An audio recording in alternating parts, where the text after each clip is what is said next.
So probability satisfies something. For some function to be called a probability, it has to satisfy three axioms. So probability, mathematical probability, is a function that assigns numbers to sets. Okay, it's a function p, and implicit we have some outcome space S, some set of things that could possibly happen, and a probability p is a way of assigning numbers to subsets of S. And it has to satisfy three conditions to be called a probability. First of all, the probability of any subset of S has to be non-negative. There's no such thing as a negative probability. So, right, P assigns a number to the subset A of the outcome space S. And the number that it assigns to any outcome whatsoever, any event whatsoever, has to be non-negative.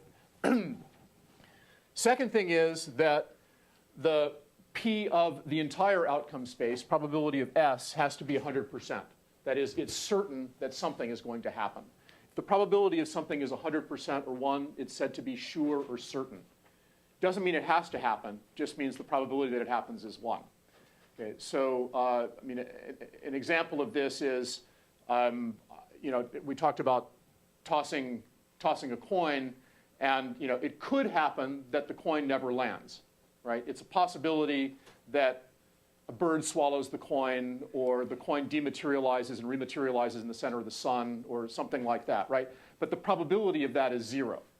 So the probability the coin lands is 100%. It's certain that the coin is going to land, even though it's possible that it might not land. Okay, and then the third axiom of probability is that if I have two events that are disjoint, the intersection of those events is empty, then the chance that either of them occurs is the sum of the chances that they each occur. Okay, so if A and B are disjoint, then the chance of the union of A and B, the probability of the union of A and B, is the probability of A plus the probability of B. Okay, pretty much everything we're going to talk about probability mathematically follows from those definitions, those axioms, and then in addition to the axioms, there are going to be a few definitions, like the definition of conditional probability.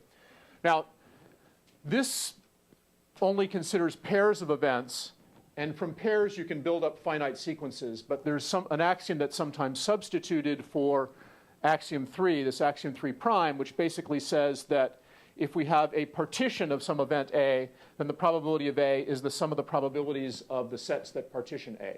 Remember what a partition is?